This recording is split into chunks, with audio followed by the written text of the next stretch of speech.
Ito ang Kagsawa, ito yung simbahan na lumubog noon. Nung pumutok ang Bulkang Mayon. Ayan siya. Lahat ng tao nabaon dyan sa ilalim. Hindi na sila nahukay kasi sobrang lalim ng pagkakabaon niyang simbahan na to.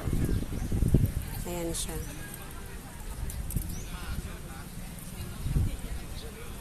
Yung Mayon Volcano hindi siya makita kasi natatakpan siya ng makapal na ulap. Ayan o.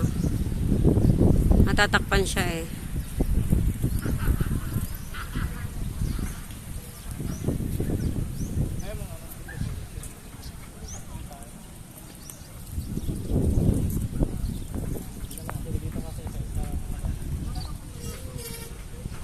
May swimming pool din dyan doon, no? Banda doon. Sa dulo doon may swimming pool.